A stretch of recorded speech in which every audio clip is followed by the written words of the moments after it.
Howdy, Mike McCoy here. Boy, it's cold here in Old Hill today. Somewhere in the 20s. Mother and laddie's working. I snuck up here to warm. We got the fan off the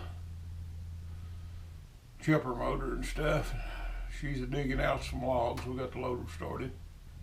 But it is cold. I doubt we'll start the middle today. But what I was going to talk about today is timber cutters. I watched Logger Wade the other day sharpen his saw. And if you want to know the measure of a timber cutter, just see how he sharpens his saw. That'll tell you more about him than anything else. A timber cutter that don't take care of his equipment and keep it up to date, you don't want him. You really don't. And I've known some fairly decent timber cutters that could not sharpen a saw. It'd break everything out there. And I mean, they wind up costing you more than they make you. There's one old boy that worked for me. He would actually take that saw home with him on the weekend and get Gojo, and he would clean that saw from one end to the other, blow the filters out, sharpen it, tune it. I mean, it was tuned to perfection on Monday morning. He went to the woods. Only problem was he's a crackhead and had to fire him before he tried to kill another boy. But that's a story all in itself. But, you know, how a man takes care of his equipment means a lot. And there's a lot of people out there that can rub on a saw, but they just can't sharpen one to get it what it really needs. And I'm one of them. I'm no sharpener of any kind. I hate to sharpen anything, for I ain't got the patience for it. And I just ain't real good at it. If I sit down and really take my time, I can get a chainsaw to cut mediocre. But and the same holds true for a sawyer at the sawmill, the circle saw. Now, a bandsaw, that's a thing all by itself. I think you have to be about half a wizard to be able to sharpen one of them things. I ain't never been around them none. But now, like a circle saw, that's got a lot to do with how good a man can saw, how good he can sharpen that saw. For now, there is an art to that. And getting an old saw to stand up and run and stuff. Pretty much anybody can pull that lever back and forth and count in their head, but that makes a difference on how well that saw is sharpened and how it's sharpened. And I was watching Wade sharpen his chainsaw, and he made one side cut a little bit better than that. And you have to do that with a circle saw too sometimes. It'll get the leading in or leading out or something. You gotta put just a little bit of lead in the saw to get it to quit doing it.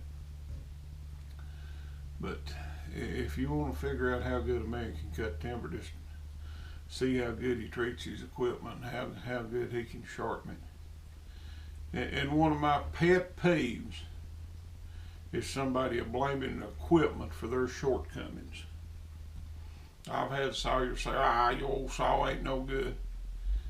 And there wasn't nothing wrong with the saw, he just didn't know what he was doing, you know.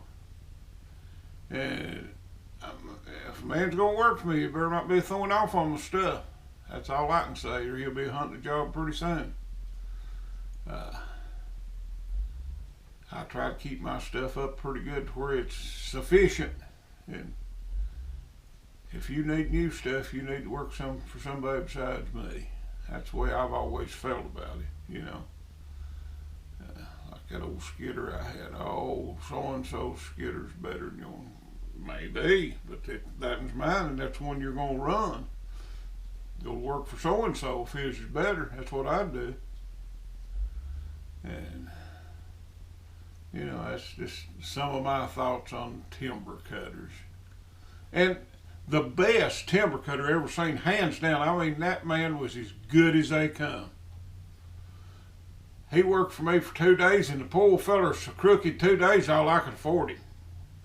First day he beat me out of a log chain. The next day like $50. I mean, you could not work him. He was just that type of person. He was so crooked you could not work that man. He would bankrupt. He'd bankrupt Standard Oil. You know. But now, he had an old McCulloch of all things chainsaw. He said, my good chainsaw's in the shop. Said, but I believe I can get by this thing. And I thought, this is going to be a joke. It's just absolutely going to be a joke. He fired that old McCulloch up, and it sounded like he was hitting about every third lick, you know. And, well, I ain't never seen nobody cut timber no better than him. He could put them down. He could put them where you need them. And half the time, he'd help me hook.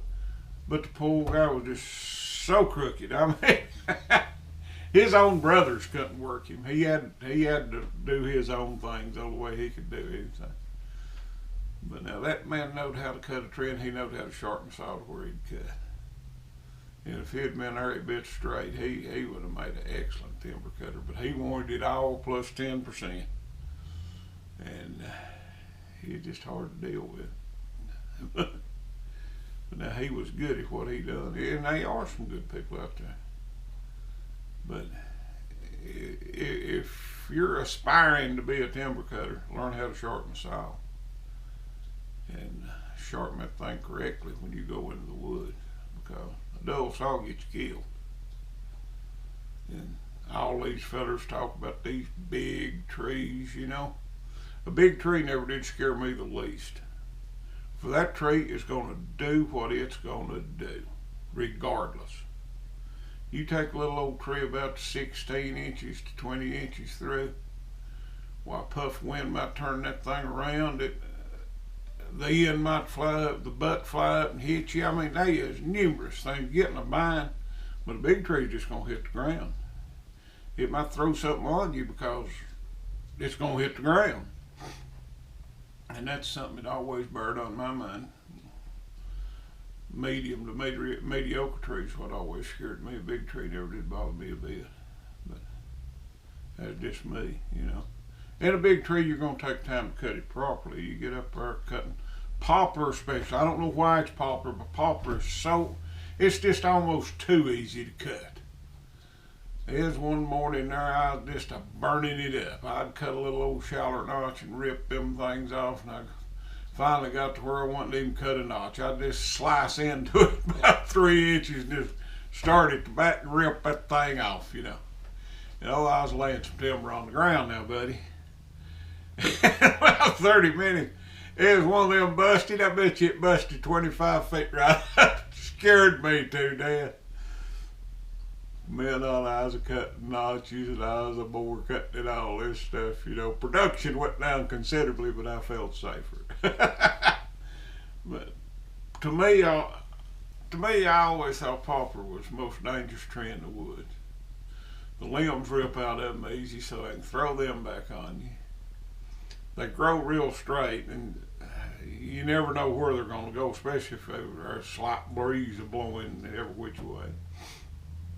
And they're not a real valuable tree, so you just don't take the pains with them that you should. But I like to cut poplar. I always did. I mean, you can lay a bunch of poplar on the ground in short order. If you've got a good running saw, I mean, you can just rip that stuff off. And I reckon now, with the OSHA rules and everything, well, if they caught you a stump jump in a tree, that'd be like killing somebody's baby or something other, you know. But that's the way I always cut good timber. If it was a real good tree, I just stump jumped it. I started at the front and went out the back. And I ain't never busted one like that. But now I have had the snot scared out of me a time or two. I've seen them slip off a stump and stand there and fall back up the hill and sideways and jump 20 foot. And, you know, it ain't a safe way to cut timber, but now, even today, probably if I was by myself and it was like a big walnut or something that I was really concerned about, I might stump jump it. If I didn't stump jump it, I'd leave so little holding on that hinge that it wouldn't be funny. Now that's just me, and I'm old and I'm broke down, and if if I kill my fool self, they wouldn't be that much gone. So, you know, there's a difference there. If you're a young man with a family, you better not be doing that foolishness. You could get killed. And while we're talking about that, these timber cutters that takes these wild chances and stuff, I ain't got much use for them either. I mean, they'll either kill themselves or they'll kill somebody. And have been some good people killed around here just because of people taking crazy chances and stuff. You've got to really watch that. There's one knocked off his knucklebone loading logs. One of them idiots working for him cut a tree there next to the landing, killed him. Another guy was sitting on the blade of his skidder with his dinner laid out to eat dinner, and somebody cut a tree on him. I mean, you got to watch these timber cutters. And I've had trees nearly cut on me. There's old boy I just know he'd kill me in a pine patch. And I mean, it's just being stupid, you know. But a good timber cutter is a sight to behold. It really is. I wished I was a good timber cutter. At best, I was adequate, you know. But it's fun to do, and good timber. I mean, just you take a poplar patch and them things about anywhere from 2 to 3 foot through, as thick as hair on a dog's back. You can put some wood on the ground in the run of a day, and they ain't much to top them, just boom, boom, boom, you know.